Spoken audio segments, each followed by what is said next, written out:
Everyone thought I was devastated when I found out about the affair. But what they didn't know was that I had known everything for 6 months and was preparing the perfect trap. Let me tell you, because this story goes much darker than you can imagine. My name is David. I'm 42 years old, and I've been married for 18 years. My wife Sarah and I have been together since college. Back then, we were both young idealists, bound to each other with endless love. My best friend Michael has been in my life for 20 years. Michael, who shared the same dorm room with me in university, remained by our side even after graduation. The three of us were always together. Family vacations, birthdays, holidays. Michael was practically part of the family. Sarah and I lived in a beautiful house in Newcastle. We were both successful in our careers. I was a project manager at a software company, and she worked at a prestigious marketing agency. Michael was also a partner at the city's prestigious law firm. From the outside, we had a perfect life. It was March 2022. Sarah's behavior had started to change. At first, they were small changes. She kept her phone face down constantly, claimed she was coming home late from work, something she had never done before. She took her phone with her to the bathroom. She was quiet during breakfast, absent-minded while watching TV. When I asked, "Is there anything wrong, honey?" she would answer, "I'm just very busy at work." I understood work stress, so I didn't push too hard. But then stranger things started happening. On Saturdays, she would go out with the excuse of shopping with friends and return home at 8-9 p.m. She used to invite me to these kinds of activities before. Now she said men get bored. Michael's behavior also changed. He used to come to our house 2-3 times a week. We would watch matches together, have barbecues, talk about old times. Now he started coming less. And when he did come, I started noticing that he made more eye contact with Sarah than normal. But I pretended not to suspect anything. In fact, I tried to get even closer to her. I acted like I thought maybe work was getting busier. "Michael, you don't come around much anymore. Is everything okay?" I would ask, because the seeds of a plan were beginning to sprout in my mind. The night in the first week of April became the turning point of my life. While Sarah was in the shower, her phone rang in the living room. "Sarah, your phone is ringing." I called out. "You check it, honey. If it's not important, you can hang up," she replied. When I picked up the phone, I saw M5 on the screen. A heart emoji. Sarah never put heart emojis next to male friends' names. I read the message. "You were amazing tonight. David doesn't suspect a thing. Can we meet at the office tomorrow?" My heart stopped at that moment. The world started spinning around my head. My 20-year friend with my 18-year wife. My hands started trembling. My first instinct was to scream, to catch Sarah in the shower and demand an explanation. But I didn't. Why? Because that message gave me the perfect opportunity. Michael's arrogant tone in that message, the phrase "David doesn't suspect a thing," treating me like a fool. This not only angered me but also made me very determined. I put Sarah's phone back in its place, and from that day on, I silently started recording everything. But more importantly, I started observing them.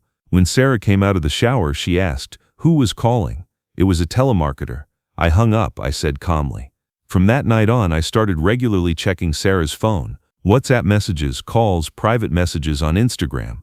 I started recording everything. I took screenshots, created files. Meanwhile, Michael still came to our house, watched football with me, acted normal with Sarah. Even more interestingly, Michael continued to refer to Sarah as a friend when I was around, saying things like, "David, Sarah is a very good person, you're lucky." This two-facedness made me even more determined, but I continued to perform perfectly. In May, I started laying the foundations of my plan. I started noting where they met, the times, the frequency. Tuesday and Thursday lunch breaks, they met at the Hotel Marriott in City Center. The times Sarah left work with the excuse of client meetings, the times Michael left the office with the excuse of court. I was recording every detail. I also started examining credit card accounts, Sarah's expenses at unknown restaurants, Michael's purchases at flower shops, jewelry stores. For 6 months, I played the perfect husband and friend role. I even asked Michael, "How's your new work project going?" Of course, this project was the hotel where he was sleeping with my wife. "It's going well, David. The client is satisfied," he would say with a smile. During this time, I also started organizing my own life. I researched lawyers, found someone specialized in divorce. I reviewed the financial situation, started converting our joint accounts to individual ones, because I knew this process would be long. By August, I already knew their meeting routines by heart, so much so that I could predict where they would be at what time on which day according to their schedules. In September, I put the first phase of my plan into action, using my connections at the companies where both Sarah and Michael worked. I started creating small problems in both their professional lives, of course nothing that could be directly traced back to them. At the marketing agency where Sarah worked, I began sending fake complaint emails to one of their biggest clients, Thompson Industries. Detailed complaints about Sarah's latest campaign not reaching the target audience, creatives being inadequate, customer satisfaction issues. To make these complaints realistic, I researched the industry. I learned marketing terms, examined competitors' work, created fake customer profiles. At Norton & Associates law firm where Michael worked, I started giving anonymous tips to the opposing lawyers in cases he was working on, about Michael's defense strategies, which witnesses he planned to call, how he would present evidence. I obtained this information from files Michael casually left open while working at our house, from phone conversations. While he was busy texting Sarah, I was reading his work files. Of course, none of these were illegal things. I was just making their professional lives difficult, increasing their stress levels. In October, I moved to the second phase. I started targeting Sarah's social circle. I began anonymously sending photos of Sarah's affair to Jennifer, one of her closest friends. Are you wondering how I took these photos? It was simple. On the days they met at Marriott, I was there too, in the hotel lobby, at the restaurant, taking their photos from a distance. I had a professional camera app on my phone. I could zoom from far away, get clear images. Jennifer wasn't good at keeping secrets. I knew. Sarah's other friends, Emma, Lisa, Rachel, they all quickly started talking about these photos. Whispers of David's wife is cheating started circulating in Sarah's social circle. As for Michael, I applied a different strategy to his wife Lisa. I was sending anonymous tips to Lisa about Michael's infidelity. Long conversations appearing on Michael's phone bills, unknown numbers, suspicious expenses on credit card accounts. Lisa was a very smart woman. As soon as she received these tips, she started investigating. She began following Michael, checking his phone. In November, everything started developing as I planned. Sarah was having major problems at work. Her friend circle was talking about her, and on top of that she was feeling guilty. "David, I think my friends are noticing a change in me," she started complaining. "Why do you think that, honey?" I would ask innocently. "I don't know, but Jennifer keeps asking interesting questions, like how's the marriage going and stuff." "Jennifer has always been curious, don't worry about it," I would reply. Michael's situation was similar. He was struggling both at work and constantly fighting with Lisa at home. "David, Lisa is going crazy," he complained one day. "She's constantly checking on me, looking at my phone, asking where I am." "Michael, maybe you should be more open. Trust is very important in marriage," I advised. "Honesty is the foundation of everything." How ironic, right? During this process, I still maintained my perfect husband and friend role. When Sarah was stressed, I supported her. "Don't worry, honey, everything will work out. If it's work stress, it's temporary," I would say. When Michael came to tell me his troubles, I would give advice like, "You need to be honest like in the old days, buddy." Both of them felt comfortable around me, telling me their problems. This also gave me more information, helping me develop my plan. By December, Sarah was at the point of having a nervous breakdown. Her job was at risk because Thompson Industries really had started complaining. Her friends were cold because they were accusing her of cheating. She was living in constant tension. "David, I think I'm getting depressed," she said one night. "Everything is going wrong." "Maybe you should talk to a specialist, honey," I said compassionately. Stress affects people a lot. Michael's situation was similar. Lisa was following him almost every day. His performance at work had declined. He was starting to lose clients because the opposing lawyers knew his strategies in advance. "David, I think Lisa thinks I'm cheating on her," he said one day, "but of course I'm faithful to her." "Michael, if you're faithful to her, why are you worried? Truth comes out sooner or later," I said. During this time, I started meeting regularly with my lawyer. Jennifer Hamilton was one of the city's best divorce lawyers. I showed her all the evidence, photos, messages, credit card accounts, hotel reservations. "David, with this much evidence, they don't stand a chance," said Jennifer. "When do you want to file the lawsuit?" "Not yet," I said. "I haven't started the real show yet." On December 23rd, Michael called me. "David, Lisa is thinking of leaving me. She wants us to go to a marriage therapist." "Maybe it's a good idea," I said. Communication is very important. On December 24th, Sarah was very tense. "David, we should cancel Michael and Lisa tomorrow. There's too much tension in the air." "No, honey," I said. Friendship shows itself in difficult times. We should support them. December 25th, Christmas morning. Sarah and I had invited Michael and Lisa to our house. We were going to have our traditional Christmas breakfast, but of course this wouldn't be traditional at all. Sarah was very tense that morning. She kept fixing her hair, checking her makeup. She wanted to be with Michael but couldn't do it when she was next to me. Michael was equally tense. Lisa had questioned him all night, wondering why he was constantly receiving phone messages, who he was talking to. Lisa came with a suspicious air. She was observing Michael, noting his every move. The breakfast table was festively prepared, Christmas decorations, candlelight, beautiful food, but no one could hide the tension at the table. Sarah kept looking at Michael, but when they made eye contact, she immediately turned her head away.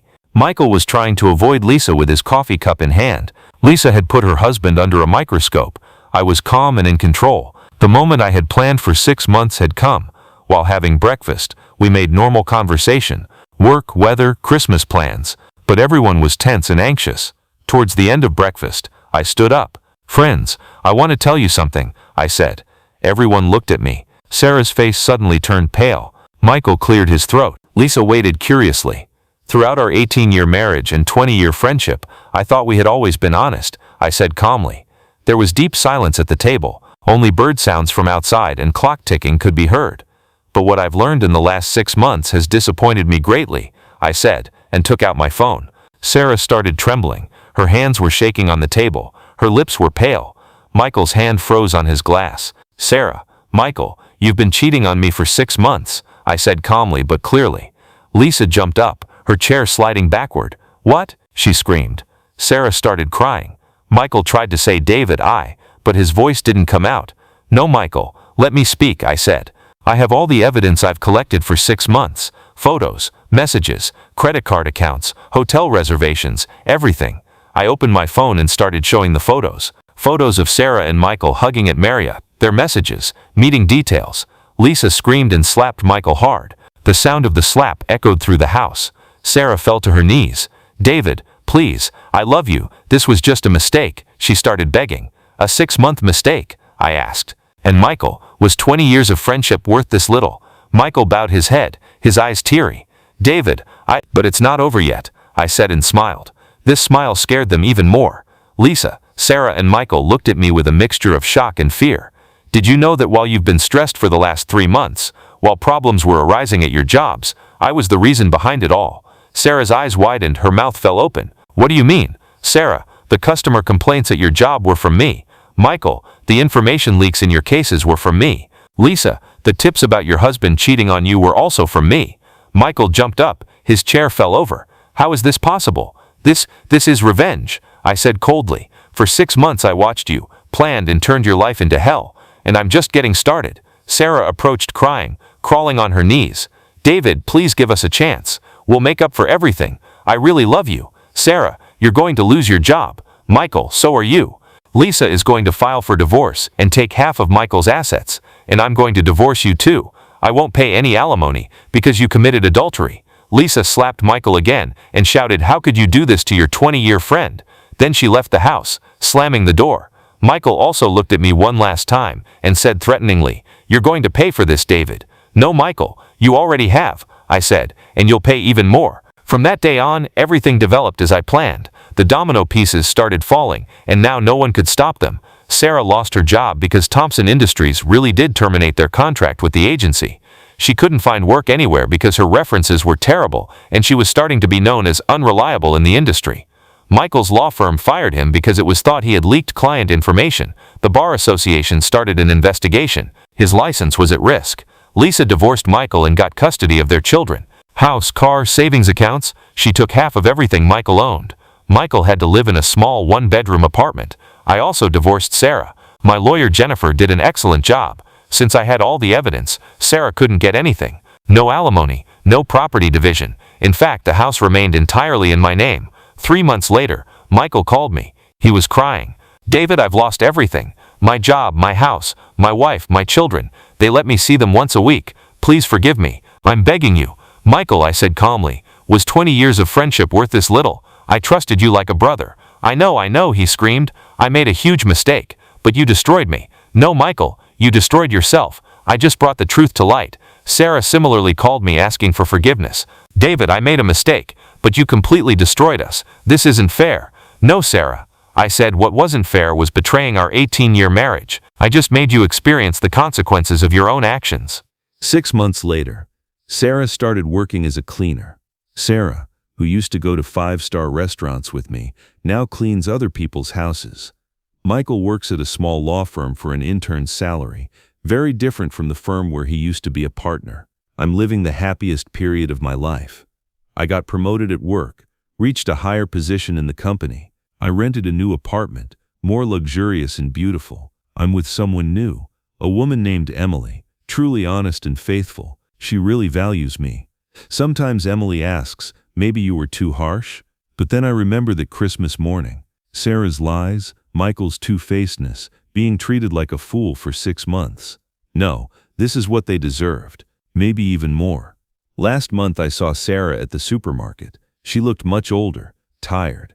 When she saw me, she turned her head away. I also saw Michael downtown recently. Unlike his old well-groomed appearance, he now looks much more modest and worn out. When I saw them, I felt neither anger nor sadness, just emptiness, as if they were strangers. And this comforts me. If you faced a similar situation, know this: being patient, planning, and acting at the right time is much more effective than acting in anger. Revenge really is a dish best served cold. As I told you, everyone thought I was devastated when I found out about the affair. But I was actually making plans for my freedom, and the plan worked perfectly. Now I know what real happiness is. And the best part, while they still live in regret, I'm looking toward the future.